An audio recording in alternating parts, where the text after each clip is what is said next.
Quédate. Ya empieza el verso del arte por Artistas en Cooperativa.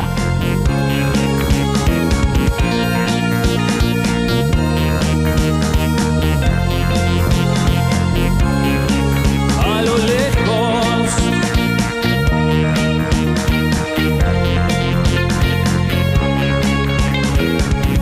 se ven las cosas de cerca, se descubre nuestra orilla en cada grano de arena, nuestros mares transparentes. A lo lejos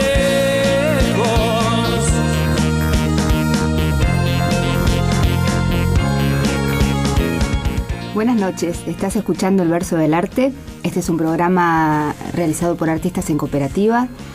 Paula Otegui, Marisa Domínguez, Noelia Farías, Balbina Lightoller y quien les habla, Florencia Fraschina. Bueno, como ustedes saben, este es un programa de artes visuales. Ya iremos más o menos por el programa número 17-18. Nos gusta hacerlo, nos parece importante estar difundiendo artistas argentinos y toda la movida que hay en el ámbito de las artes visuales. Y bueno, en instantes vamos a presentar a nuestro invitado de hoy. Se llama Martín Weber, es fotógrafo, y Marisa lo va a presentar para todos ustedes. Hola, buenas noches. Hoy está con nosotros Martín Weber, un afamado fotógrafo que recibió la beca Guggenheim, aparte de otros importantes premios. Hola Martín, ¿cómo estás? Contanos algo que tengas ganas de proyectos nuevos o de tu formación. ¿Cómo fue que empezaste con todo esto? Hola Marisa. ¿Fue la primera opción Bienvenido. fotografía? ¿Fueron otras? Digamos que el itinerario que hice fue bastante largo y no de un camino lineal. En realidad sí, mi primer como amor de alguna manera fue con el cine, ¿no? Y empecé con un amigo haciendo pequeños cortos que por suerte se perdieron, pero que desde muy chicos, ¿no? Él tenía una cámara como teníamos 15, 16 años y empezamos a jugar con eso. Pero poco tiempo después me di cuenta que era más fácil no pensar en contar con... En ese momento todavía se pensaba del cine como el fílmico, y bueno, los costos y la estructura de producción para armar un proyecto eran como muy grandes.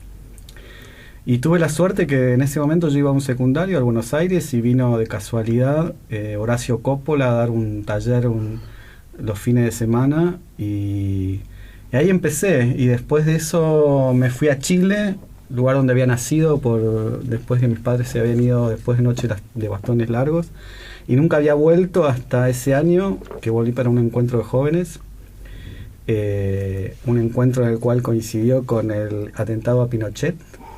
Y me encontré justamente con una cámara intentando fotografiar y que un carabinero me apuntara con un fusil y me hiciera un gesto que bajara la cámara, ¿no? Entonces volví después de ese viaje, hice imágenes muy distintas, pues tuvimos un encuentro en la montaña, y volví. Horacio había decidido cancelarle el taller. Así que ahí, bueno, jugó esa cosa de alguna manera una marca que le agradezco a una abuela mía que te daba esos consejos, no hay peor trámite que no se hace, y la cosa de insistir sobre algo. Entonces lo empecé a llamar a Horacio y le decía: Horacio, quiero mostrarte mis fotos, y Horacio fue increíblemente generoso. Entonces me dijo que fuera a su casa y le gustaron, y así a poco me empezó como a tomar un poquito de aprendiz, ¿no? Pero después hubo varias cosas que pasaron en el medio, ¿no? Ahí me pasó desde conocerlo al hijo de Pino Solanas, a Juan, que ahora sé que es director de cine, y hizo dirección de fotografía. Conocer poco tiempo después a Juan Travnik, que dio una charla, nunca me voy a olvidar, en la primera Bienal de Arte Joven sobre historia de la fotografía. En la Facultad de Artes, conocer a la hija del Chango Monti, el director de fotografía de cine, que otra vez muy generosamente me invitó a hacer como una pasantía con él, de alguna manera un meritorio, en Yo la peor de todas, la película de Lavember. Sobre Sor Juana Inés de la Cruz. Sí, Y que fue una experiencia increíble porque, bueno, de nuevo, la generosidad del chango, me pasaba a buscar por la esquina de lo que ahora es el Malva, en ese momento todavía seguía siendo esa plaza en la que alguna vez había jugado de chico. Íbamos al laboratorio, de ahí a los estudios, después a filmación, digamos, volvíamos, pasábamos por laboratorio y después me dejaban en esa misma esquina. ¿Y tienes algún recuerdo de María Luisa Bender? También, son esas cosas que te pasan que, bueno, de nuevo, es parte de lo que uno se propone hacer y después lo que te devuelve. Me acuerdo, es una escena en la cual hizo que todo el mundo se fuera de rodaje, sacó la mayor cantidad del equipo y yo me estaba yendo y me dijo, no, vos quédate. Y si bien no llegué a tener gran relación, tuve más relación con uno de sus asistentes, los cuales nos volvimos muy amigos, que es Alejandro Massi, un director de cine hoy. Realmente fue alguien que, bueno, me dejó estar ahí en una situación, lo mismo el chango, aprendiendo. Yo tenía, no sé, 19 años, 20, ¿no? Y fue una experiencia muy fuerte y al mismo tiempo, de nuevo, rescato esas cosas de los consejos y los mentores, ¿no? Me acuerdo el chango tanto como en ese momento Horacio Coppola, como el consejo es, bueno, viste, el oficio lo vas a adquirir trabajando, pero está bueno que estudies, me dijo, teoría. Entonces los dos me mandaron como medio a estudiar historia del arte. Yo había hecho igual un camino, de nuevo, paralelo, en el cual me había anotado en el ciclo básico de ingeniería industrial.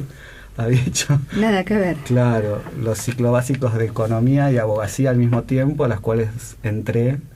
Y después de a poquito me fui liberando de ese mandato un poco paterno, que por suerte un día mi vieja me dijo, bueno... Ya está, elegí hacer lo que quieras, pero hacerlo lo mejor que puedas. Y bueno, eso fue genial. Bastante bien salió. Claro. Pero es eso, fui haciendo como caminos distintos, ¿no? Como no... En ese momento tampoco, recién empezaba creo que la Universidad del Cine, como había carreras como las de imagen y sonido. Claro, eran carreras muy difíciles de acceder. Pero eran como que también como bastante incipientes, ¿no? Entonces como que en ese momento, por suerte, conocí a la que fue mi mujer, Alessandra Sanguinetti, que viajaba a Nueva York, y yo le mandé una carpeta para esta institución que era el International Center of Photography, y nada, apliqué, conseguí una beca y medio como al final de la carrera de artes decidí con esa beca abandonar la carrera e irme a estudiar un año en Nueva York. ¿Y te quedaste? Perdón. No, le iba a decir solamente, les recordamos que estamos con Martín Weber, pero se escribe W-E-B-E-R. Lo pueden googlear, él tiene una página web, ¿querés decirnos tu página? Es mi nombre, pero al revés, webermartin.com. Martín. Bueno, allí pueden ver información, ver las distintas series de fotografías, que es muy recomendable, muy buenas están. Ahora. ¿Y la serie de los sueños cómo empieza? ¿Empieza allá, viajás a Buenos Aires para comenzarlo o haces el viaje sobre Latinoamérica? ¿Cómo comienza? La serie de los sueños comienza antes, digamos, yo en ese interín entre Horacio e irme a Nueva York, también tengo la suerte de ser convocado por, en ese momento, Facundo de Subiría, que junto con otros fotógrafos, Eduardo Grossman, Diego Goldberg, Eduardo Gil, y en ese momento Horacio Espósito, que después desapareció del área, pero me convocaron para también como ayudar en lo que fue la primera jornada de fotografía argentina, Buenos Aires, La Plata. ¿En qué consiste la serie de los sueños? Está bien, pero quería como hacer un poquito de historia. Entonces, en ese momento, bueno, vinieron fotógrafos destacados de afuera, Salgado, Susan Meisela. En ese momento yo estaba haciendo un proyecto fotográfico que tenía que ver más con trabajar memorias de mi infancia a partir de, bueno, documentar cosas que yo veía afuera, ¿no? Esta cosa de trabajar con una cámara en 35 milímetros, entre ese límite entre lo que es documentar y esa proyección, ¿no? Esa, un poco, viste, Roland Barthes habla de ventanas y espejos, ¿no? Un poco en ese límite. Cuando yo termino ese trabajo, me surgen dos cosas. Una es que me doy cuenta que a la gente yo había fotografiado, salvo algunos que eran parte de mi familia, en realidad nunca había interactuado demasiado, ¿no? Y después que había algo que tenía que ver con mi historia personal que quería rescatar, ¿no? Por eso también conté un poquito lo de Chile al comienzo. Y ahí empecé con cosas que tenían que ver con mi formación, con haber leído ¿cómo es? Ahí se me hizo un blanco. A Brecht en la carrera de artes, y un poco empezar a pensar sobre mi historia personal, sobre la fotografía, esta idea que la fotografía convertía todo en pasado, y empecé a pensar en, bueno, cómo hacer un proyecto en el cual yo con la gente a la cual fotografiaba, en vez de tomarles unas fotos, fuera algo compartido, una colaboración, ¿no? Y ahí es donde también empecé a pensar cosas que tenían que ver también con esta formación teórica de que la fotografía convertía todo en pasado. Vos sacás una foto y inmediatamente se convierte en pasado. Entonces, ¿cómo convocar en un momento y en una obra pasado, presente y futuro? Y ahí es donde empecé a pensar esta idea de, preguntarles algo que de alguna manera los hiciera evaluar su condición en el presente, digamos, pensando en cómo habían llegado hasta ese momento, pero pensando cómo se imaginarían distintos en un futuro, ¿no? Y ahí se juntaron varias cosas, ¿no? Cómo aprendí a... Pero te metiste en un viaje. En un viaje, sí. Cómo aprendí en el colegio a nombrar el mundo exterior, ponele. Y es en tiza y en un pizarrón, ¿no? Entonces por eso sale la idea de la pizarra. Aunque en el comienzo tal vez era un telón blanco en el cual dibujaban, pero todo esto fue un largo proceso. Entonces por eso vos me preguntás cuándo empezó bastante antes de la primera foto que queda dentro de la serie, y tiene que ver con este proceso de entender qué era lo que quería hacer y cómo hacerlo, y ahí sale la pregunta, ¿no? Es decir, ¿cómo puedo devolverle de nuevo también la palabra a la persona fotografiada y que no sea un epígrafe el que te mande a leer, un epígrafe escrito por otro, ¿no? El que te mande a leer cómo vas a leer a esa persona, sino que de alguna manera el epígrafe lo pusieran ellos.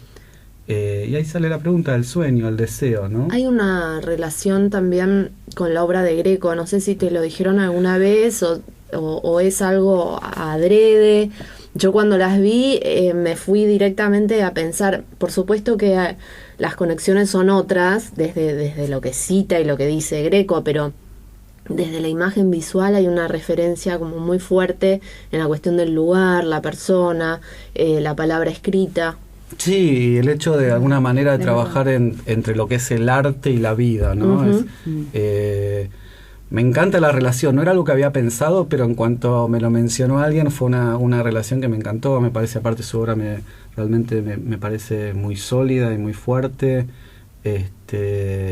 y me parece que tiene que ver con eso, ¿no? Con una práctica que tiene que ver con una parte que tiene que ver con performance, una parte conceptual y una parte que tiene que ver con lo documental, ¿no? Yo creo que son lenguajes que en este caso, por lo menos a mí me interesa combinar. No es que me quedo con uno descartando al otro, sino que creo que es interesante no solo combinarlos, sino como retarlos hasta el límite al cual pueden llegar, ¿no? Muchos oyentes todavía no vieron fotografías tuyas y todavía no te conocen. A mí me gustaría que nos cuentes cómo era que se generaban ese tipo de situaciones, por qué lugares anduviste, alguna experiencia en particular que te haya conmovido, que debes haber recogido un montón. Que era cómo planteabas una escena, la armabas vos o la encontrabas y la armabas ahí, cómo hablabas con la gente, qué les preguntaban, en qué tenían que pensar, qué tenían que escribir. Bueno, como todo, proceso largo, en el cual, es un proyecto que llevó casi 20 años, ¿no? Entonces, lo interesante para mí es pensar en que en esos 20 años yo también cambié, y si bien me llevó tal vez 1 o 2 años llegar a las primeras fotos, ¿no? A ese formato, en todo el proceso, creo que ahí es donde uno como artista tiene que estar despierto a darse cuenta de lo que intuitivamente uno hace y después de alguna manera, no digo retroceder, pero sí tomar distancia y pensar a dónde te está llevando y por qué, ¿no? Y ahí es donde yo me cuestioné esto, ¿no? Un poco por qué había nacido un poco en Chile, movimientos políticos. Yo vengo de ser una generación que vivió los últimos años de dictadura. Recuerdo Guerra de Malvinas en el 82 yendo digamos, al Buenos Aires, a pocas cuadras y la represión que vino después, justo antes de que, digamos, cayera el último gobierno militar, ¿no? Entonces son cosas que están y son cosas que de alguna manera te conforman, y entonces todo esto viene a decir, yo me encontré un día en un pasillo teniendo una discusión sobre Nicaragua en el Buenos Aires, esas discusiones acaloradas, y encontrar que en mi imaginario las imágenes que pasaban eran de películas o fotografías tomadas en general por norteamericanos europeos, ¿no? Entonces tal vez viste esas cosas que se te implantan y que después en algún momento, bueno, surgen, quiero hacer un proyecto que tenga que ver con ir a buscar testimonios de esta Latinoamérica que me contaron, y traer de alguna manera testimonios directos de las mismas personas que vivieron esas historias, y tratar de reconstruir a través de los sueños de la gente como la historia reciente de cada país, ¿no? ¿Por qué países anduviste? Finalmente logré, ese fue como mi sueño, un delirio que lo pienso para atrás y es como algo épico que digamos, bastante grande y bastante difícil tal vez de pensar cuando yo tenía 20 y pico de años, ¿no? Pero logré hacer 8 países de Latinoamérica. Empecé en Argentina, después fui a México, Cuba, Perú, Guatemala, Nicaragua, Brasil y Colombia. No sé si me olvidé alguno, pero creo que están ahí. ¿Y has entrado en barrios marginales o en lugares de fronteras donde te encontraste con gente que... ¿Cómo te recibían? Bueno, ahí volviendo a la pregunta anterior y contestándote esta, creo que ahí es donde también me di cuenta que tenía que investigar para poder realizar este proyecto, ¿no? Entonces, y que tenía, por ser un proyecto que lo fui haciendo en etapas gracias a distintas becas y subsidios, yo tenía un tiempo acotado para hacerlas porque financieramente no me podía quedar mucho tiempo. Entonces, si bien el tiempo total del proyecto, hablo de 20 años, cada país yo tenía, por presupuesto, un mes y medio para de alguna manera presentarlo. Entonces para eso tenía que hacer una investigación, para eso tenía que leer, para eso tenía que informarme sobre a ver qué lugares y ciudades, pueblos tenían algún tipo de relación a esa historia reciente que yo quería rescatar.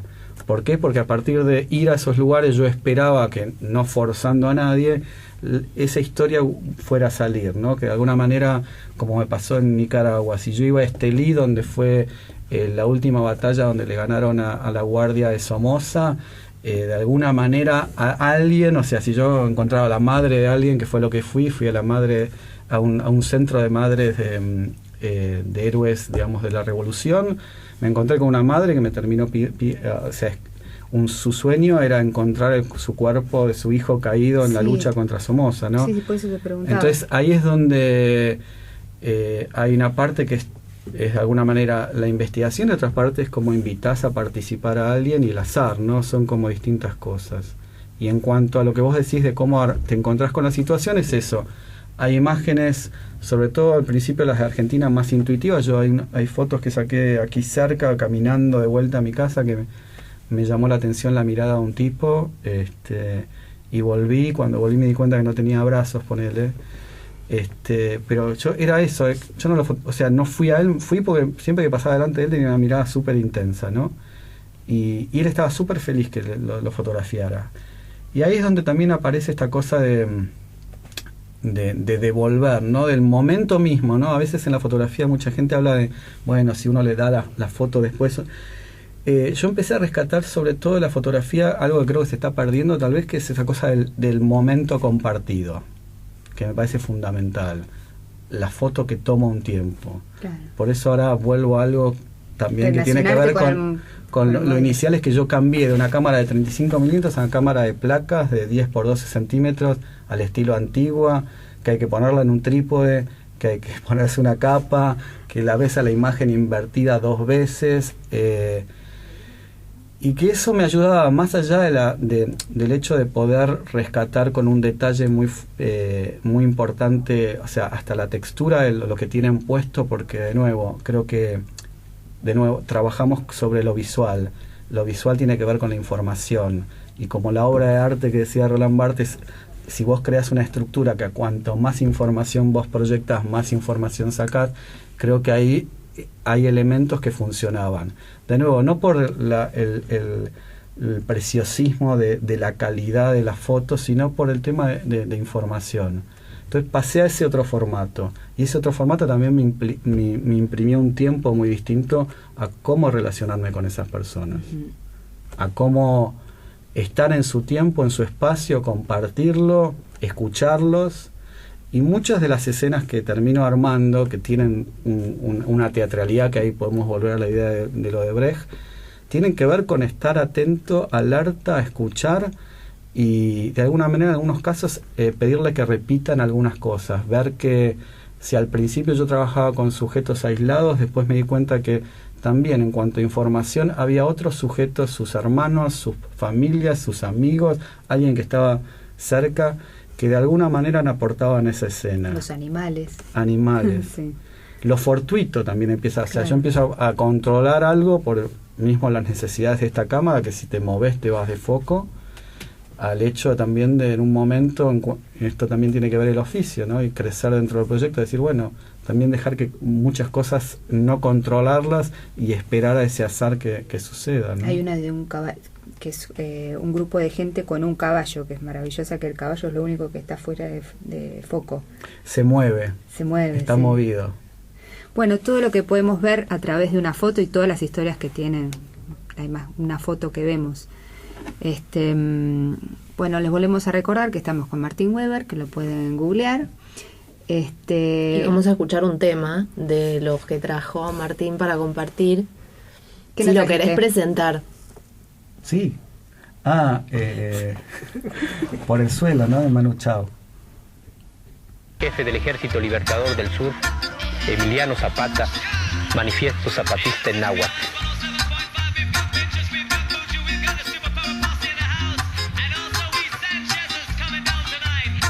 Por el suelo hay una compadrita que ya nadie se para a mirar. Por el suelo hay una mamacita que se muere de no respetar. Pachamama, te veo tan triste, Pachamama, me pongo a llorar.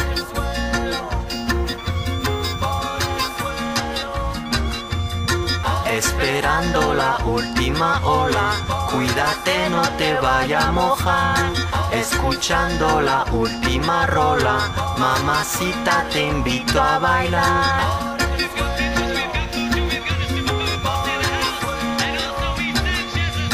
Por el suelo camina mi pueblo, por el suelo hay un agujero, por el suelo camina la raza, mamacita te vamos a matar.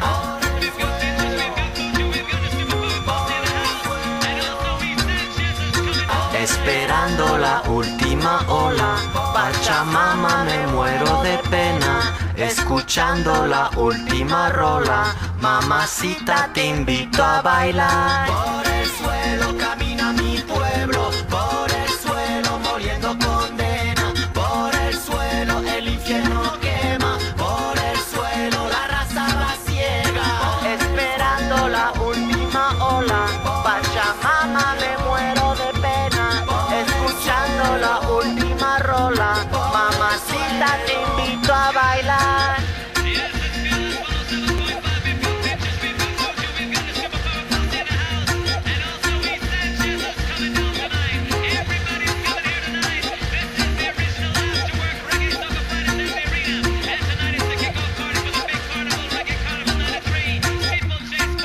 Sunday.